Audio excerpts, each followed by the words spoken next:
Jara is actually the name of a flower. Rock rose is called in English.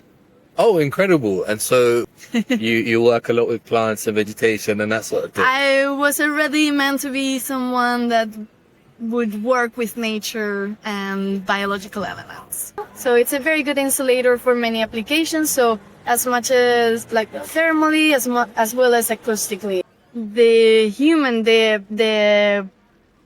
human species started diverging from bonobos based on the use of mushrooms.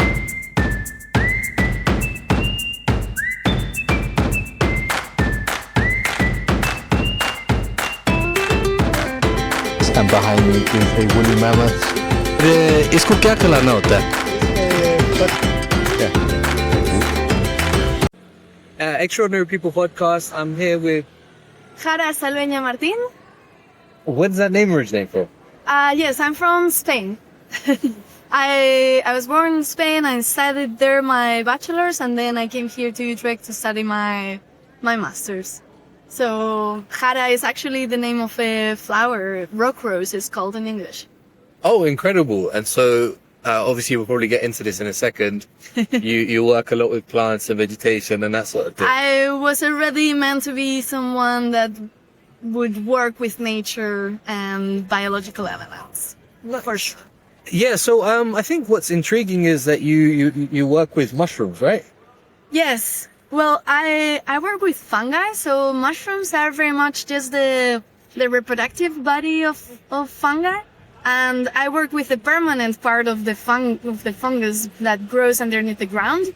It's a network that connects very vast distances, and it's called mycelium. So I work with the mycelium, and sometimes from time to time I also produce some mushrooms, or make the mycelium produce some mushrooms as well. As you showed in your presentation, the mycelium is the largest organism that lives, if I'm not mistaken? Yeah, that's correct. So in Oregon, there's a very, very wide area colonized by the same very organism.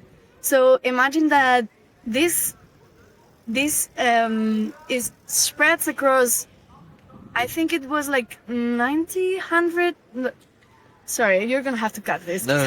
I don't know the number. Don't worry about the unit. But it's really, really big. And the thing is, it's the very same organism. So it's not just like one person and another person. It's just like one single person occupying that much. Of course, like making an analogy.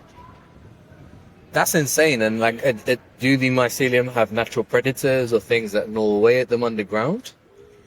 Yes, well, mycelium, it does. It is eaten by many things. Although, like, if you go to the forest and then you try to look for mushrooms, you would see that some mushrooms are already being eaten up by slugs or by larvae of many insects, and also for sure, like, they can have bacterial infections, even fungal infections as well. So there are some fungal parasites that parasite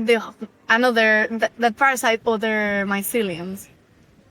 And what was super interesting in your talk is that you mentioned that one of your experiments is, because you're looking at mycelium or fungus in general for building materials and general materials. Yeah, absolutely.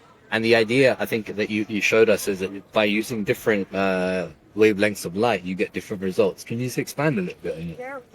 Yeah, absolutely. So we were able to... We made some setups where we exposed the mycelium to different light wavelengths: UV, blue, green, red, far red, and dark. And we were able to find different phenotypes, so meaning that materials that had different properties. So in the UV and the blue, we were able to see that the fructification was triggered, so meaning the fungus was already starting to produce the mushroom, and that's a little bit like mimicking the conditions that the fungus would sense in autumn, more or less.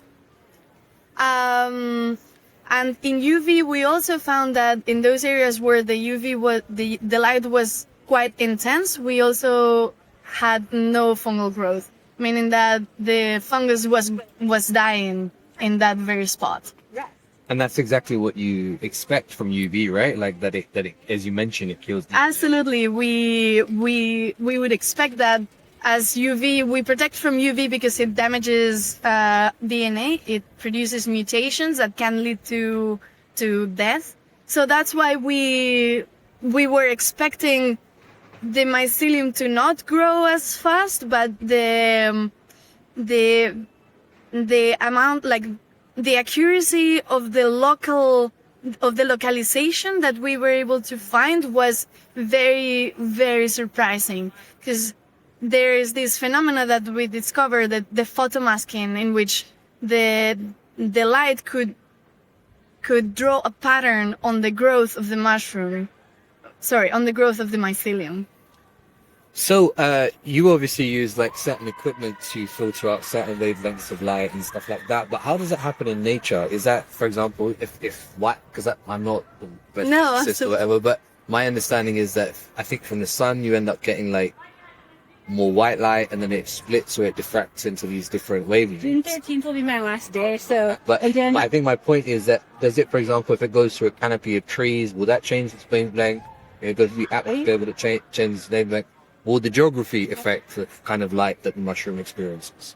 Indeed, we do see that, not in my research specifically, but there's some research already being done about how light affects, or how is the light spectrum in the forest in a comparison between summer and winter, and also across day, because that changes a lot.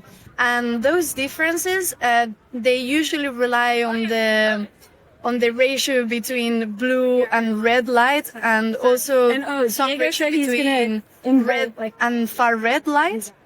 And those ratios are what organisms in the forest utilize to know whether it's day or night, or whether it's winter or spring.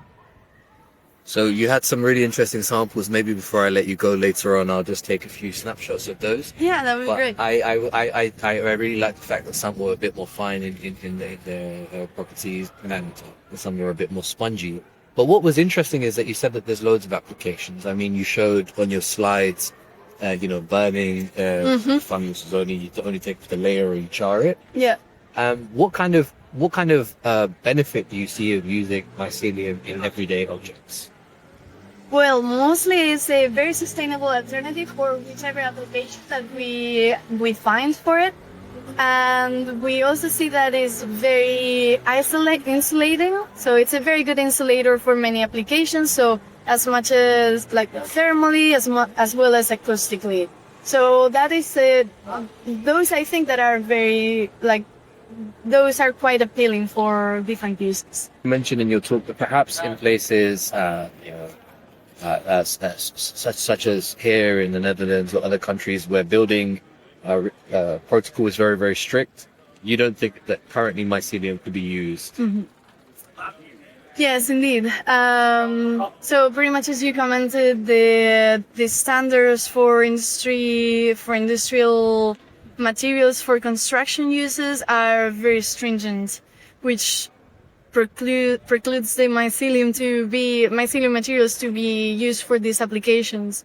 But you just mentioned something that can be quite appealing. So not every construction is made by this big industry. So there's there can be homemade type of constructions that have a use for more biomaterial, for materials that are biologically based, and perhaps it could be more suitable to be used because they don't need to comply to such high standards. Sorry. And also because they would be able to monitor how it grows how it is used, and to monitor the state of the material through the application and make sure that it's not spoiling, and have a quality control through the application. Do you like mushrooms yourself? Yes, I do. I'm a big fan of mushrooms. I like eating them. I like foraging them. I like growing them myself. So yes, fungi are the future. Have you accidentally eaten any mushrooms that make you feel special? And not that accidentally, I would say. Okay, fair enough. But yes, indeed, I think it's quite an experience. And well, you should do it if you're keen on those type of experiences. Yeah. I think reality is scary enough. But do you know, for people who do want to try it, is there any? Yeah, is the human body like? Can it process this kind of thing? I really don't know much about this. Okay, so just listen about this. There's this theory that says that, well, I pretty much believe in it. So it says that the human species started bonobos. It started diverging from bonobos based on the use of mushrooms and the ability, the mental abilities that they would boost in our brains. So meaning that the way in which these substances would expand our neural networks and the reshifting of the synapses in our brains would lead to a much more deep understanding of our surroundings, which would lead later on into a species diversification. I've always found this question very, very interesting as to why human beings, why we seem to have like a larger brain and these rational type of thoughts and critical thinking and what seems to be reason in comparison to animals. So this is a very interesting point that you make. Maybe we could discuss that some other time. Yeah. But I think the last thing I would mention is have you ever been to Indonesia?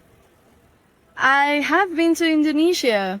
Yes. What a random question. Yeah, no, there's a reason I'm asking. I went to, I think it's Jakarta or Yogyakarta. I can't remember which one now. Okay. Okay. And there's an entire mushroom restaurant there. So I had some hosts and they were taking me out and I thought that, okay, I'm going to have a burger. So I was super excited. Oh my God. And then everything was mushroom, the drinks, mushroom chips, mushroom burgers. So maybe it's up your alley to try it. Was it nice? I'm gonna have to get used to mushrooms, but I think you might enjoy it. I'm sure I would. Yes, indeed. Thank you so much for the recommendation. Thank you for your time.